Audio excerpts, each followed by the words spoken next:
नमस्कार, आप देख रहे हैं न्यूज 18 इंडिया का डिजिटल प्लेटफॉर्म। मैं हूं आपके साथ सपना शुक्ला। युद्ध का माहौल चल रहा है, चीजें ऊपर नीचे हैं। हर कोई जानना चाहता है कि कुछ एक ऐसा उपाय मिल जाए जो चीजें ठीक हो जाएं।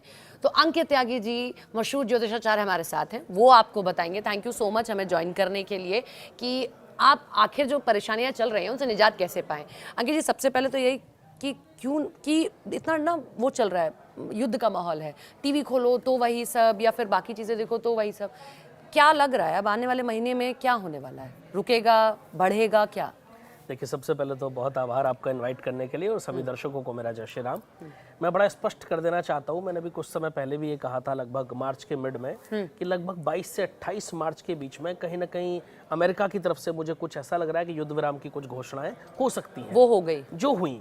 अभी का जो मैं चार्ट देख रहा हूँ, ईरान का जो फाउंडेशन चार्ट मेरे पास है, जहां पर शनि और राहु की युति के ऊपर से केतु का गोचर हो रहा है, तो कहीं ना कहीं बहुत बड़ा ईरान का डाउनफॉल इकोनॉमिकली, फाइनेंशियली, वो ईरान का वो डेफिनेट है, उसमें कोई डाउट 1% भी नहीं है। और मुझे ऐसा लगता है कि मई 27 तक ये युद्ध काफी हद तक बहुत कमजोर पड़ जाएगा।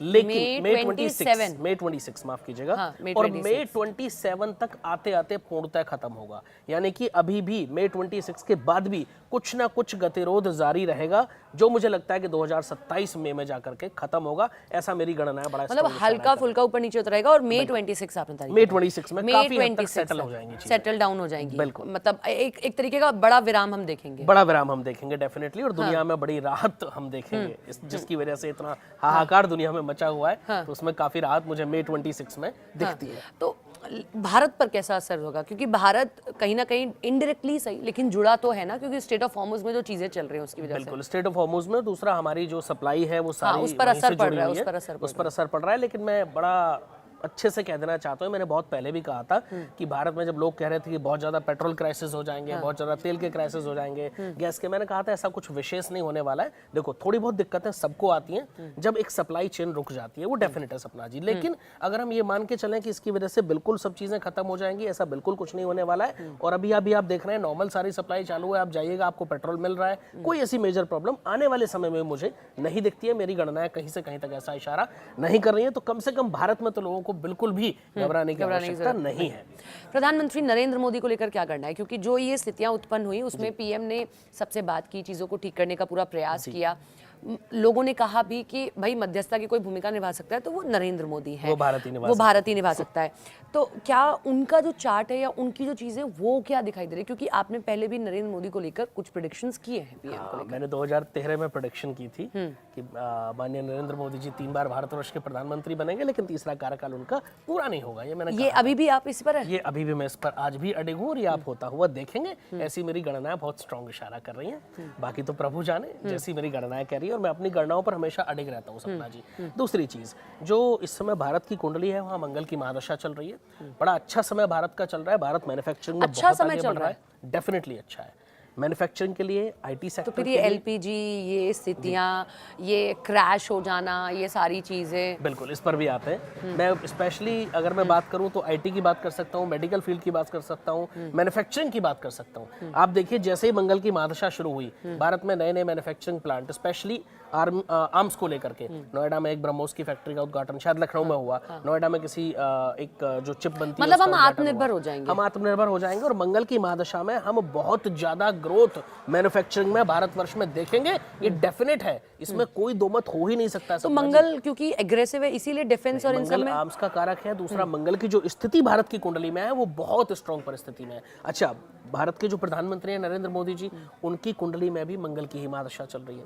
अच्छा। और मंगल कहीं ना कहीं कॉन्फिडेंस का भी कारक होता है, कहीं ना कहीं एग्रेशन का भी कारक होता है। तभी हमने देखा कि पीएम का तो एग्रेशन है दिक्कत। एग्रेशन का मतलब कॉन्फिडेंस, एग्रेशन का मतलब किसी से नहीं झुकना, एग्रेशन का मतलब हमेशा गुस्सा करना नहीं होता। कभी कभी साइलेंट एग्रेशन होता है कि हम किसी से झुकेंगे नहीं, और वो अभी जब पाकिस्तान के साथ हमारी वॉर हुई तो हमने देखा झुका नहीं, बिल्कुल, और हम आगे भी नहीं झुकेंगे। और ये मैं बहुत पहले बोल चुका हूँ कि 2026 में फिर से भारत पाकिस्तान आमने सामने होंगे, लेकिन इस बार भी विजयी तो भारत ही होगा, हमेशा की तरह, जैसे हमेशा होता रहा है। लेकिन हमें बिल्कुल डरने की जरूरत नहीं है भारतवर्ष में। भारतवासियों को तो मैं बहुत आश्वस्त कर दूं कि भारत बहुत सुरक्षित तरीके से और बहुत अच्छे तरीके से आगे बढ़ रहा है। इसी महादशा में मंगल की जो 2032 तक चलेगी, भारत मैन्युफैक्चरिंग में अपने झंडे गाड़ेगा। उसके बाद राहु की महादशा शुरू होगी और लिख लीजिए उस राहु की महादशा के अंदर भारत मैन्युफैक्चरिंग में चाइना को पीछे छोड़ देगा। अच्छा, आप अगर ये कह रहे हैं, आपकी ये गणना है कि पीएम अपना ये कार्यकाल पूरा नहीं करेंगे, तीसरी बार पीएम तो बने, मेरी ही वो थी, नहीं पूरा करेंगे, तो फिर कौन दिखाई दे रहा है? और फिर तो राहुल गांधी हसीन सपने देखने लगेंगे। देखिए मैं तो कहता हूँ, देखिए हम किसी पॉलिटिकल तो पार्टी चाहते हैं बड़ी ईगरली प्रधानमंत्री बनना, सभी चाहते हैं, कौन नहीं चाहता सपना जी। नहीं, वो खुल के बोल देते हैं। आप किसी भी पॉलिटिकल पार्टी की बात करो, हर व्यक्ति चाहता है कि वो एक सर्वोच्च पद तक पहुंचे जो भारतवर्ष में प्रधानमंत्री का पद है। लेकिन राहुल गांधी जी की कुंडली मैंने देखी है और बहुत अच्छे से स्टडी करी है, और मैं आपको बड़े जिम्मेदारी के साथ ये कह देना चाहता हूँ कि राहुल गांधी जीवन में इस देश के प्रधानमंत्री नहीं बनेंगे।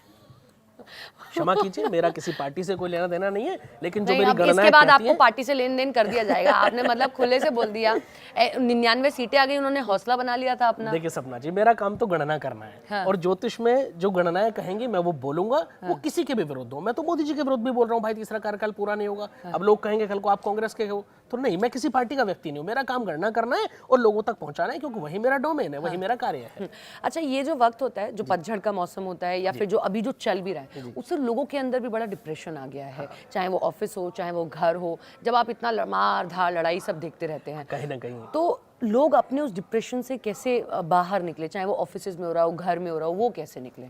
मैं हमेशा से एक बात बोलता रहा हूँ कि एक बहुत छोटी चीज मैं हमेशा कहता हूँ लोगों से कि जब आप सुबह घर से निकलते हैं 2 मिनट भगवान के मंदिर के सामने खड़े हो जाइए सपना जी, बस 2 मिनट, ज्यादा की आवश्यकता नहीं है, और कह करके निकलिए कि प्रभु, आपके घर में ठाकुर जी विराजमान हो सकते हैं, आपके घर में प्रभु अन्य किसी रूप में विराजमान है, आप वहाँ 2 मिनट खड़े हुए या खड़े हुई जो भी आप जा रहे हैं ऑफिस, और आप बोलिए प्रभु मैं ऑफिस जा रहा हूँ या जा रही हूँ, अब आप संभाल लेना, मेरा आज का ये स्केड्यूल है, मुझे ये करना है, ये नहीं करना। मतलब ये तो बंदा कर भी रहा है, फिर भी कोई और रेमेडी, कोई मंत्र आप बोलते रहे। उसी पर आ रहा हूँ। और दूसरा महामंत्र मैं हमेशा बताता हूँ, राम रामेति रामेति रमे रामे मनोरमे सहस्त्र नाम तैतुल्यम राम नाम वरानने। ये एक ऐसा महामंत्र है, स्लो में बोल दीजिए ताकि लोग नोट डाउन कर लें इसको। राम रामेति रामेति रमे रामे मनोरमे सहस्त्र नाम तैतुल्यम राम नाम वरानने। ये एक ऐसा महामंत्र है जिसका विष्णु सहस्त्र नाम को पढ़ने से भी ज्यादा फल मिलता है, और ये शास्त्रों में वर्णित है कि भगवान शिव ने, सहस्त्र नाम का ही हिस्सा है नहीं, ये विष्णु सहस्त्र नाम का हिस्सा नहीं है, भगवान शिव ने स्वयं इस महामंत्र को मां पार्वती को दिया था। अच्छा, शास्त्रों में ऐसा वर्णन हमें मिलता है, और ये महामंत्र है। मैं तो कहता हूँ चलते फिरते उठते बैठते जब भी आपको समय मिले, जितना मिले, इस महामंत्र का जाप करना शुरू कर दो। आपका डिप्रेशन खत्म हो जाएगा, आपकी टेंशन खत्म हो जाएगी, आपका वर्क लाइफ बैलेंस अगर नहीं बन रहा है तो बनना शुरू हो जाएगा, और आपके घर में बहुत पॉजिटिव माहौल होना शुरू हो जाएगा। देखिए कभी भी हमारी परेशानियां कहाँ से शुरू होती हैं? सबसे पहले एक एटमॉस्फेयर नेगेटिव होता है, अगर वही घर में पॉजिटिव हो जाएगा तो सारी परेशानियों का अंत अपने आप हो जाता है सपना। मैंने कहीं पर पढ़ा था कि विष्णु सहस्त्र नाम एक ऐसा, एक आप उसको उपाय मान लीजिए, कुछ भी मान लीजिए, क्योंकि 1000 नाम है विष्णु भगवान के, और वो ऐसा कहा जाता है कि सभी ग्रहों को साधने की ताकत उसी में है, नवग्रह। तो क्या वाकई में ऐसा है विष्णु सहस्त्र नाम? और अगर ऐसा है तो कब पढ़ना चाहिए? क्योंकि बड़ा बहुत है, एटलीस्ट 1 घंटा लग जाता है, क्या थोड़ा पढ़ें तो हो जाएगा? ये क्या है? अगर आप विष्णु सहस्त्रनाम डेली पढ़ सकते हैं तो मैं कहता हूँ वो उपायों का भी उपाय है, वो महा उपाय है। ज्योतिष में मैं कहता हूँ उससे बड़ा कोई उपाय असर दे देगा आपको? 100% आप करना शुरू कीजिए, 30 से 40 दिन के अंदर आप इफेक्ट देख लेंगे। लेकिन जब आप लोग विष्णु सहस्त्रनाम नहीं कर पा रहे हैं, तभी के लिए मैंने बताया राम रामेति रामेति रमे रामे मनोरमे सहस्त्र नाम तैतुल्यम, यानी जो विष्णु जी के 1000 नाम है तैतुल्यम, उसके बराबर का इफेक्ट ये देता है, ये लिखा है उसमें, तब आप ये करिए। वरना अगर आप रोज कर सकते हैं तो बिल्कुल कीजिए, उससे बड़ा ज्योतिष में कोई उपाय न था, न है, न होगा, ये डेफिनेट है। एक राशि की जो है 7.5 खत्म हो रही है या हो गई है, जून 27 में होने वाली है कुंभ राशि की, और जो आखिरी वक्त होता है वो तो अच्छा होता है, कहते हैं 7.5 का। लेकिन यहाँ पर एक कैच है सपना जी, इस वक्त जो कुंभ राशि, मैं पर्सनली इसलिए पूछूं, मेरा नाम सपना है ना, ऐसे आता है तो मैंने कहा पूछ लेती हूँ। खैर, तो कुंभ राशि की हम बात करें जहाँ 7.5 का आखिरी चरण चल रहा है, कहते हैं कि जाते जाते 7.5 अच्छा देके जाती है, लेकिन कुंभ राशि में जो शनि की स्थिति है उससे अगर हम कैलकुलेट करें इस समय जो गोचर हम देख रहे हैं उसके हिसाब से ये कुंभ राशि वालों के लिए भी बहुत टफ समय है। जून 2027 तक उनका तीसरा फेज 7.5 का बहुत अच्छा नहीं रहने वाला है। परेशानियां रहेंगी, डिप्रेशन रहेगा, टेंशन रहेगी, स्ट्रेस रहेगा। और मीन राशि वालों के लिए तो डेफिनेट है, क्यों? क्योंकि मीन राशि में 7.5 का दूसरा चरण चल रहा है। जब 7.5 का दूसरा चरण होता है तो जो सैटर्न का ट्रांजिट है वो एग्जैक्ट मून के ऊपर से हो रहा होता है और वो बहुत डिप्रेसिंग फेस होता है। तो डेफिनेट है कि दोनों को बहुत सावधान रहना है। तीसरा आती है मेष राशि, जिस पर पहला चरण शुरू हुआ है। पहला और दूसरा चरण तो वैसे ही भाई बहुत खतरनाक होते हैं, तो कहीं ना कहीं मैं तो कहता हूं कि अभी तीनों राशि वालों को बहुत सतर्क रहने की आवश्यकता है। हाँ, जून 27 के बाद कुंभ राशि वालों को इससे मुक्ति मिल जाएगी। मीन राशि वालों पर तीसरा चरण आ जाएगा, तो वहां से हम थोड़ा सा ईज कुंभ और मीन राशि वालों की लाइफ में देख सकते हैं। 7.5 डराने वाली चीज होती है? मैं बिल्कुल नहीं कहता डरिए। क्योंकि देखिए लोग जानने तो लग गए लेकिन डरते बहुत हैं। मैं हमेशा कहता हूँ शनि से डरिए मत। शनि हमारे कर्म फलदाता है सपना जी। शनि कब परेशान करेंगे? जब हमारे कर्म खराब होंगे। अपने कर्मों को सुधारिए, कभी किसी का अहित मत करिए, कभी किसी का बुरा मत करिए, किसी का बुरा मत सोचिए। अच्छा, अब यहाँ पर भी एक चीज आती है, कई लोग कहते हैं जी हम तो किसी का बुरा नहीं करते, लेकिन दिन रात किसी की निंदा करते हैं, किसी के बारे में गलत सोचते हैं। तो मैं हमेशा कहता हूँ 3 चीजें बहुत इंपॉर्टेंट है। अपना आहार शुद्ध रखिए, अपने विचार शुद्ध रखिए और अपना व्यवहार शुद्ध रखिए। जब ये तीनों चीजें अगर शुद्ध होंगी तो डेफिनेट है कि शनि आपको कभी खराब रिजल्ट दे ही नहीं सकते। दूसरी चीज, शनि है न्यायाधीश। राहु और केतु को अगर मैं एक एंगल से देखूं तो दोनों एडवोकेट हैं। वही शनिदेव को बताते हैं, राहु इस जन्म का बताते हैं, केतु पिछले जन्म का बताते हैं कि ये परिस्थिति है, इस हिसाब से दंड देना है। शनि उस हिसाब से आपको कर्मों का फल देते हैं। तो पिछला जन्म तो हमारे हाथ में है नहीं, जो हो गया हो गया। मैं कहता हूँ इस जन्म में कुछ ऐसा ना करो कि जिससे किसी का अहित हो। तो प्रारब्ध उसी से जुड़े? बिल्कुल जुड़े, डेफिनेटली जुड़े। तो केतु तो अपना काम करेंगे, लेकिन राहु जो इस जन्म का आपको अच्छे रिजल्ट्स नहीं मिल रहे हैं उससे आप बच जाएंगे। अगर आप अच्छे कर्म करते हैं तो आपको अच्छे रिजल्ट्स मिलेंगे और शनि आपको दंडित नहीं करेंगे। बंगाल में इलेक्शंस हैं, राजनेताओं पर गणना आप कर रहे हैं। बंगाल में है, असम में है और इधर साउथ इंडिया में है, लेकिन बंगाल की चर्चा ज्यादा हो रही है। क्या मतलब अगर ज्योतिषीय गणना से ही देख लूं तो क्या दिखाई दे रहा है? क्योंकि ममता बनर्जी हुंकार भरती हैं और कह रही हैं कि मैं इस बार फिर जीत रही हूँ। देखिए, ये तो पॉलिटिकल एंगल है और हर पार्टी ये चाहती है कि हम जीतें। ममता जी को भी मेरी शुभकामनाएं हैं, मोदी जी को भी मेरी शुभकामनाएं हैं, लेकिन मैं एक बात बड़ा स्पष्ट कर दूं कि इस बार ममता जी तीसरी बार वापस किसी भी परिस्थिति में नहीं आ रही हैं। हर हाल में वहां भारतीय जनता पार्टी की सरकार बनेगी। अभी तक का जो मेरा अनुमान है, जो मेरी गणना है, उस हिसाब से मैं आपको सीट्स भी बता रहा हूं, लेकिन मैं कह रहा हूं कि इसमें थोड़ा बहुत फेरबदल हो सकता है। क्यों? क्योंकि अभी चुनाव थोड़ा दूर है। देखिए, जैसे जैसे नजदीक आता है वैसे वैसे गोचर बहुत स्पष्ट हो जाते हैं और गोचर का किसी भी गणना में बहुत ज्यादा महत्वपूर्ण भूमिका होती है सपना जी। लेकिन अभी तक की जो गणनाएं मैंने करी हैं, जिस दिन चुनाव होना है उस दिन की, दोनों फेसेस के, जिस दिन रिजल्ट आना है उस दिन की, उसके हिसाब से मैं आपको बता दूं कि भारतीय जनता पार्टी निश्चित रूप से सरकार बना रही है बंगाल में, पश्चिम बंगाल में। और बड़ी ममता बात जी, है, बहुत बड़ी बात है, पश्चिम बंगाल में भारतीय जनता पार्टी सरकार बना रही है। आपके अकॉर्डिंग ऐसा ज्योतिषीय गणना इशारा कर रही है, ज्योतिषीय गणना इशारा कर रही है ममता बनर्जी इस बार सीएम नहीं बन रही है। इस बार सीएम नहीं बन रही है, निश्चित है। देखिए, जब बिहार चुनाव हुए तो मैंने कहा था कि मुझे नीतीश कुमार जी सीएम बनते नहीं दिखते हैं, लेकिन बाय द वे वो बने। तो लोगों ने दोबारा मुझे पूछा कि क्या हुआ, मैंने कहा रुक जाइए, थोड़ा पेशेंस रखिए, इनकी कुंडली में सीएम बनने का योग नहीं है, निकल जाएगा। अभी क्या हुआ, छोड़ना पड़ा उनको ऊपर। तो अब तो वैसे दिखाई दे रहा है वहां पर, दिख रहा है कोई? देखिए, एक्चुअली क्या है सपना जी, प्रॉब्लम कहाँ है? भारतीय जनता पार्टी में कोई एक फिक्स चेहरा नहीं होता, वो सडनली किसी को प्रेजेंट करता है। पढ़ भी नहीं पाएंगे। तो हम पढ़ ही नहीं पाएंगे, किसकी कुंडली पढ़े?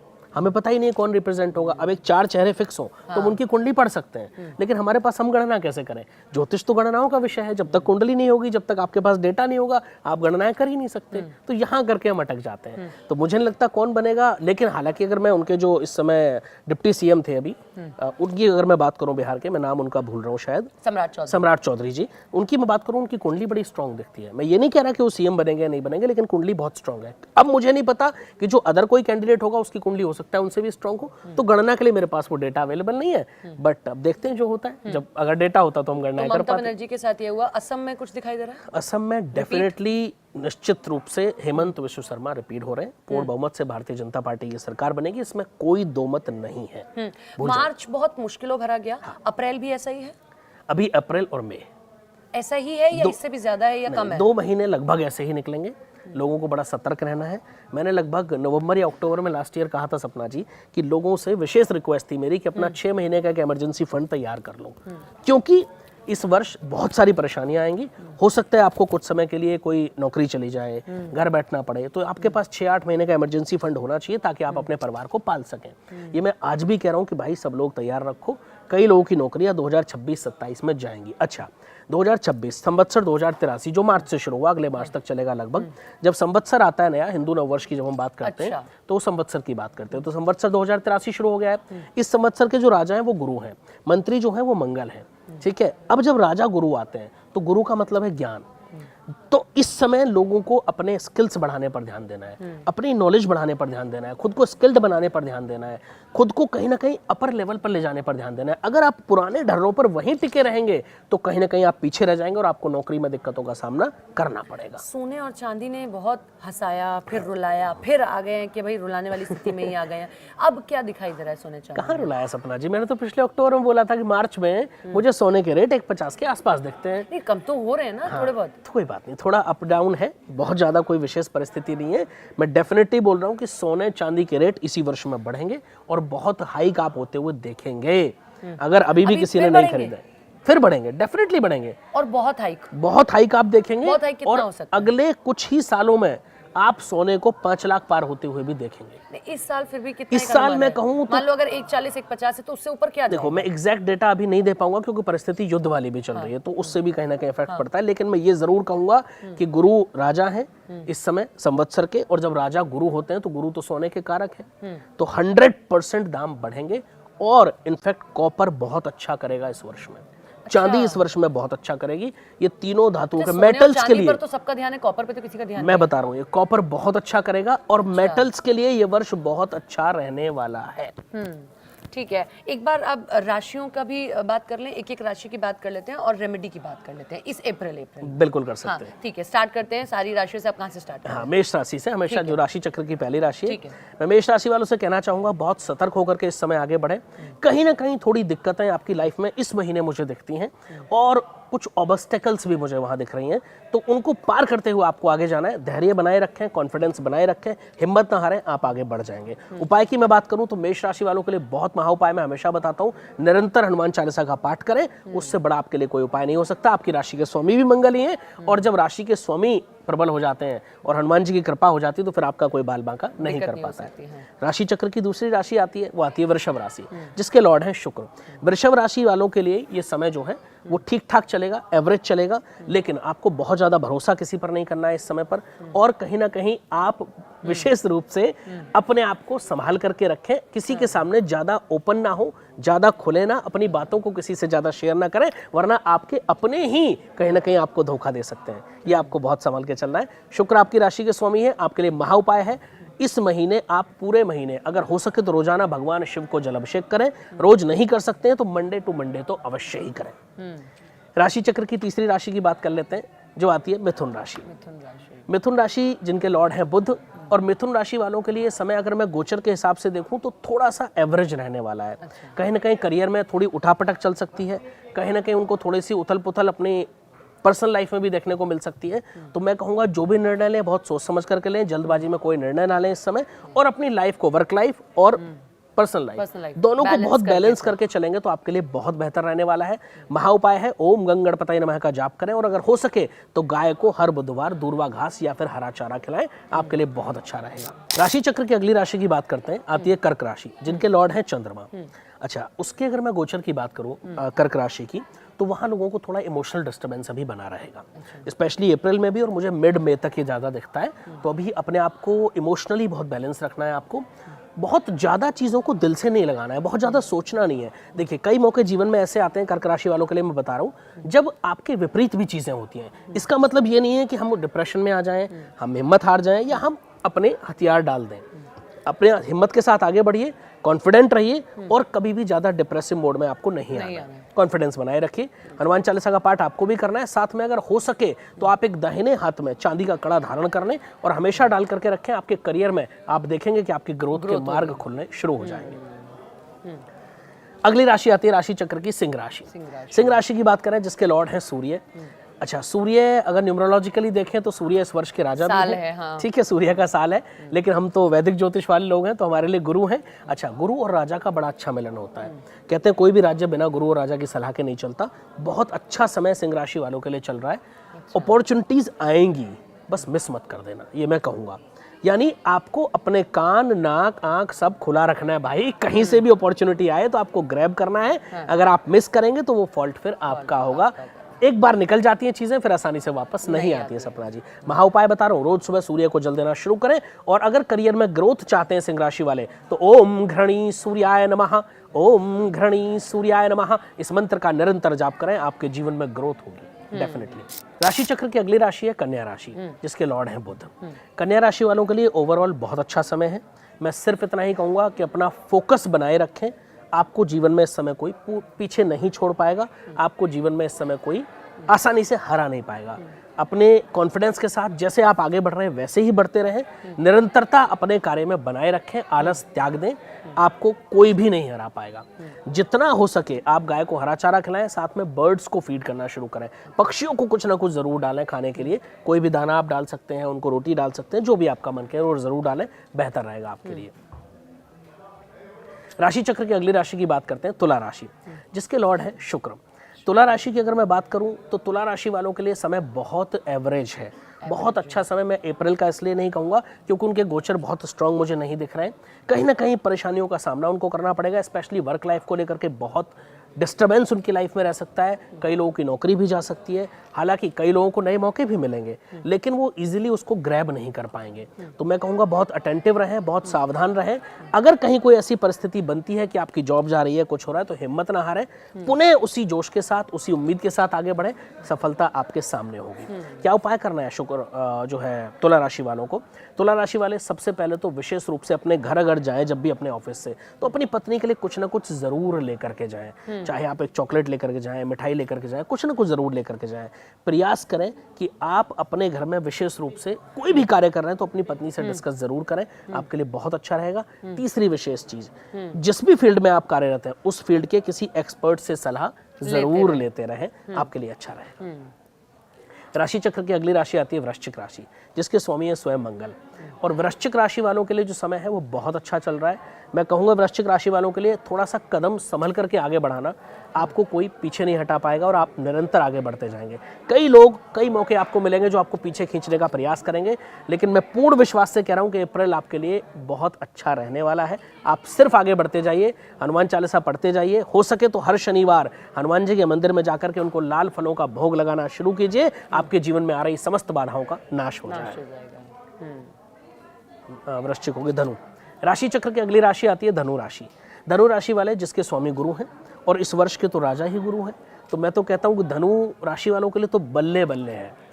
जीवन में ना अपॉर्चुनिटीज की कमी रहेगी, ना धन की कमी रहेगी और ना यश की कमी रहेगी, ना कीर्ति की कमी रहेगी।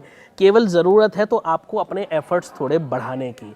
कई बार कई मौके ऐसे आएंगे कि जब धनु राशि वाले अप्रैल माह में स्पेशली अगर मैं बात करूं तो उनको कहीं ना कहीं थोड़ा सा आलस देखने को मिलेगा, जिसकी वजह से वो थोड़ा प्रॉब्लम में आ सकते हैं। तो बस उसको त्याग दें, आगे बढ़ते रहें, बहुत अच्छा समय, आप जीवन में बहुत आगे जाएंगे, मैं पूर्ण विश्वास के साथ कह सकता हूँ धनु राशि वालों के लिए। राशि चक्र की अगली राशि है मकर राशि। मकर राशि की बात करूं जिसके लॉर्ड हैं शनि। मकर राशि वालों को परीक्षा का समय मैं कहूंगा अप्रैल। शनि लॉर्ड है, अभी लॉर्ड भी शनि है, गोचर के हिसाब से भी हम देखते हैं, लॉर्ड तो हमेशा ही शनि रहते हैं उस राशि के, लेकिन अगर मैं गोचर के हिसाब से भी देखूं तो बहुत परीक्षा का समय है। कई लोगों को शायद मन मुताबिक इंक्रीमेंट न मिले, कई लोगों के साथ ऐसा हो सकता है कि उनको ऑफिस में लगे कि भाई उनके अनुसार चीजें नहीं चल रही हैं, उनके अकॉर्डिंग चीजें नहीं चल रही हैं। में इस वक्त इंक्रीमेंट टाइम है। हाँ बिल्कुल, इंक्रीमेंट टाइम है, तो कहीं ना कहीं उनको थोड़ा सा परेशानियां या मेंटल डिस्टर्बेंस या टेंशन मैं कहूँ, बहुत ज़्यादा नहीं बट वो हो सकती है। मैं फिर से एक ही बात कहूँगा, जल्दबाजी में कोई डिसीजन ना लें, जब तक कोई दूसरी नौकरी हाथ में ना हो पुरानी नौकरी छोड़ने का बिल्कुल न सोचें, क्योंकि इस वर्ष में नौकरियों की किल्लत रहने वाली है, और मकर राशि वालों को खास करके। राशि चक्र की अगली राशि आती है कुंभ राशि। कुंभ राशि पर जैसा हमने अभी चर्चा करी, 7.5 का तीसरा चरण चल रहा है, टफ फेस है, ऊपर से जो सैटर्न का गोचर है वो भी बहुत अच्छा नहीं है, जो स्थिति है वो भी बहुत अच्छी नहीं है, तो उनके लिए बहुत टफ समय है, परीक्षा का समय है, लेकिन जून 2027 तक यही चलेगा। निकाल लीजिए इस समय को चुपचाप। अगर थोड़ा झुक कर के भी आपको अपना समय निकालना पड़े तो निकाल लेना। मैं विश्वास दिलाता हूँ आज का ये थोड़ा सा शांत रहना आपको जीवन में आपकी उन्नति का मार्ग प्रशस्त करेगा, ये डेफिनेट है। बस एक ही महा उपाय करना है आपको, हर शनिवार कच्चे दूध में 2 चुटकी काले तिल डाल करके भगवान शिव को अर्पण करना शुरू कर दें, आपके जीवन में आ रही समस्त बाधाओं का नाश हो जाएगा। राशि चक्र की अंतिम राशि आती है मीन राशि। मीन राशि वैसे तो अगर मैं देखूं तो 7.5 का दूसरा चरण चल रहा है, बहुत अच्छा फेस मैं उसको नहीं कहूंगा मीन राशि के लिए, लेकिन कहीं ना कहीं गोचर क्योंकि इस समय सैटर्न का मून के ऊपर से हो रहा होता है, जब सेकंड फेज में होते हैं तो वहाँ थोड़ी सी टेंशन, स्ट्रेस, एंजाइटी बढ़ जाती है। तो अपने आप को थोड़ा मेडिटेशन करने पर फोकस करें, थोड़ा सा प्रयास करें कि आप खुद को पूजा पाठ में लगाएं, ताकि आप डिप्रेसिव मोड में ना जाएं, क्योंकि जब आप डिप्रेसिव मोड में जाते हैं तो आपकी वर्क लाइफ, आपकी पर्सनल लाइफ, आपकी फैमिली लाइफ सब कुछ डिस्टर्ब हो जाती है। तो इस समय थोड़ा सा आपको मोटिवेशन की तरफ ध्यान देना है, खुद को मोटिवेट करते रहिए, कोशिश करिए मोटिवेटेड जो है कुछ लेक्चर्स आप सुन सकते हैं, कुछ बुक्स पढ़ सकते हैं, पॉजिटिव रहना है। जितना पॉजिटिव रहेंगे उतना इजीली आपका ये समय निकल जाएगा। तो ये सभी राशियों की बात हो गई और बहुत ही डिटेल के साथ, रेमेडी के साथ आपको बता दिया गया। कई राशियों को ये कहा गया है कि शांति से अभी पेशेंस के साथ चीज़ों को निकाल लीजिए, आने वाला समय फिर आपका ही होगा। बहुत शुक्रिया, आपने व्यस्त समय से हमें समय दिया और हमारे सभी दर्शकों को चीज़ें बहुत बारीकी से समझाई। मई तक युद्ध भी खत्म हो जाएगा जैसा अंकित जी कह रहे हैं, और बंगाल इलेक्शन का रिजल्ट इस बार बड़ा ही शानदार होने वाला है और बहुत डिफरेंट होने वाला है। रिजल्ट के बाद मिलेंगे, रिजल्ट के बाद जरूर मिलेंगे अगर ये प्रेडिक्शन राइट हुआ। यहीं पर हमारे साथ बात करेंगे अंकित जी से कि उनका प्रेडिक्शन राइट हुआ या रॉन्ग। तब तक के लिए बहुत शुक्रिया हमारे साथ जुड़ने के लिए। बहुत आभार। सभी दर्शकों को मेरा जय श्री राम।